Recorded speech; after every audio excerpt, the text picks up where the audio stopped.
UGC पर एक विवाद हो रहा है और यूजीसी का विवाद यहां से शुरू होता है कि सरकार पढ़ने वाले बच्चों के बीच में जो सवर्ण बच्चों के द्वारा कभी कोई घटना घट जाती है उसको लेकर के दलित और ओबीसी बच्चों के संरक्षण के लिए एक कानून लेकर के आई है, जिसके कारण बड़ी भ्रामक स्थिति हो गई है और आज देश में बड़े पैमाने पर विरोध हो रहा है। ये मेरे सामने कुछ बच्चे हैं, इसमें हमारे भी बच्चे हैं और दलित समाज और पिछड़े समाज लगभग हर समाज के बच्चे हैं।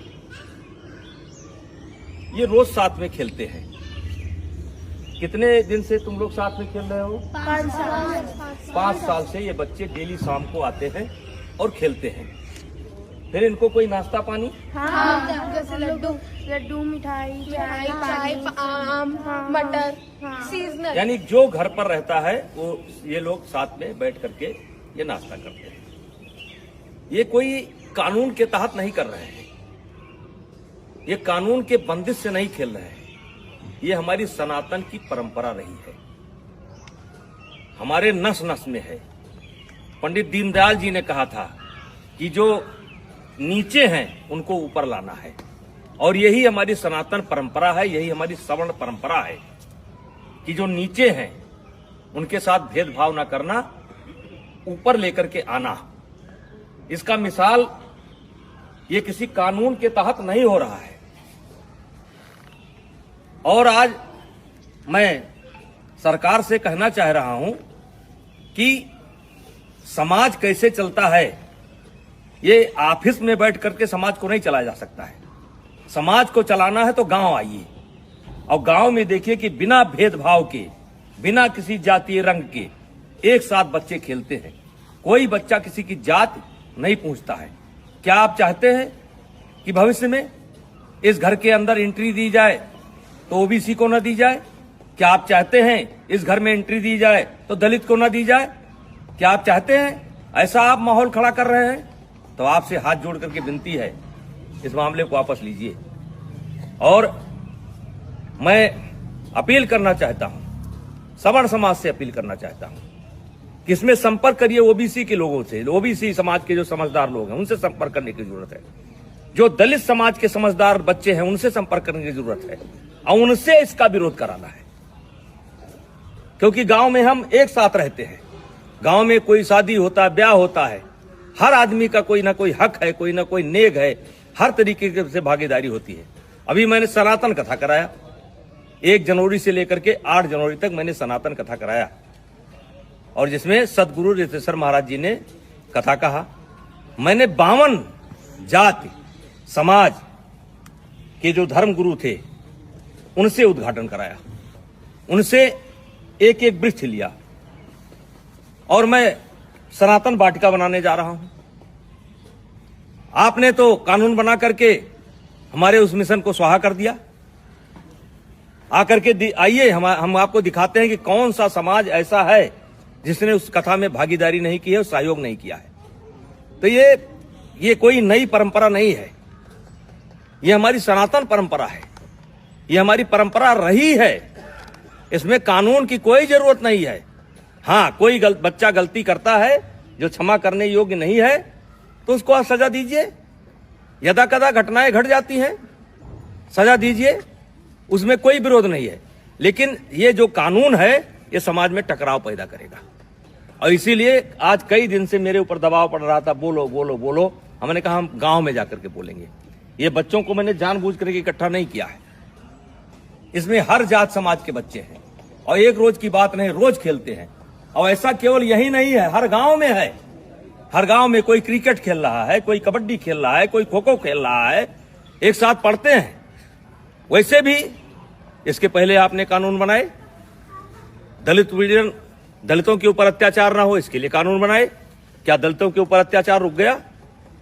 महिलाओं के साथ अत्याचार ना हो उसके लिए कानून बनाए आप, क्या वो रुक गया? दहेज के नाम पर कानून बनाए आप, क्या वो रुक गया? रुका नहीं। दुरुपयोग ज्यादा होता है। जहां ऐसे कानूनों की समीक्षा की बात होनी चाहिए, अब पता नहीं किस मंशा से अधिकारी बैठ करके ऑफिसों में निर्णय ले लेते हैं। अब वो चाहते हैं कि ये बच्चे अगर दोस्ती करें तो जात देख करके करें, वर्ग देख करके करें। तो मैं इस कानून के पूर्णतः विरोध में हूं। अगर जरूरत पड़ेगी तो आंदोलन होगा, लेकिन आंदोलन में केवल क्षत्रिय नहीं होंगे, सनातन धर्म के मानने वाले सब होंगे, दलित भी होंगे, पिछड़े भी होंगे। ऐसे कानून की जरूरत नहीं है जो कानून हमको बांटता हो। ऐसे कानून की जरूरत नहीं है। तो कृपया हाथ जोड़ करके विनती है, मैं बहुत छोटा आदमी हूं, मैं जानता हूं कि इसका असर पता नहीं आप पर पड़े कि न पड़े, लेकिन ये गांव ऐसे नहीं चलता है। अगर इस लोकतंत्र को जिंदा रहना है तो गांव में क्या हो रहा है इसको देखना पड़ेगा। ऑफिस में बैठ करके आप गांव को नहीं देख सकते। तो कृपया यह बंद करिए। सवर्णों के बीच में झगड़ा होता है, ब्राह्मणों ठाकुरों के बीच में भी झगड़ा होता है, दलितों के बीच में झगड़ा होता है। कहां तक आप कानून बनाएंगे? तो भाईचारा स्थापित करिए। और ये जो कानून है ये समाज को फाड़ फाड़ कर देगा, और इससे आने वाले समय में देश का बहुत नुकसान होगा, राष्ट्र का बहुत नुकसान होगा, समाज बढ़ जाएगा। कृपया हाथ जोड़ करके विनती है, ऐसे कानून न लाएं। कहने को तो बहुत कुछ इच्छा है, बोला जा सकता है, लेकिन बोलने की कोई आवश्यकता नहीं है। इस कानून से ये बच्चे बढ़ जाएंगे, ये जात देख करके दोस्ती करेंगे। कितने साल से आते हो तुम लोग? 5 साल से आते हो। और कुछ नाश्ता पानी मिलता है? हैं? खेलते हो?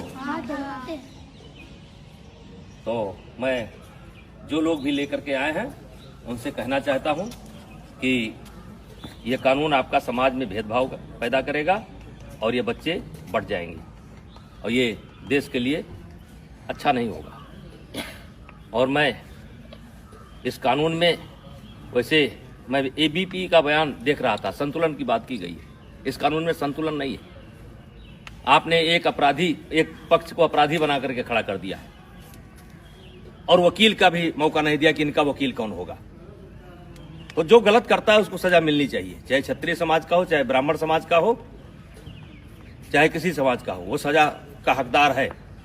उसका कोई समर्थन नहीं करेगा, हमारा कोई समाज समर्थन नहीं करेगा। लेकिन आप ये बच्चों में भेदभाव मत पैदा करिए, स्कूलों में भेदभाव मत पैदा करिए। और मैं फिर अपील करना चाहता हूं, दलित समाज के बच्चों को, जो पढ़े लिखे बच्चे हैं उनको अपील करना चाहता हूं, ओबीसी समाज के बच्चों को अपील करना चाहता हूं। ये देश हम सबका है, और इस देश में सौहार्द बनाए रखना हम सबकी जिम्मेदारी है। तो कृपया ऐसे कानून का समर्थन न करें। धन्यवाद। चलो ठीक है।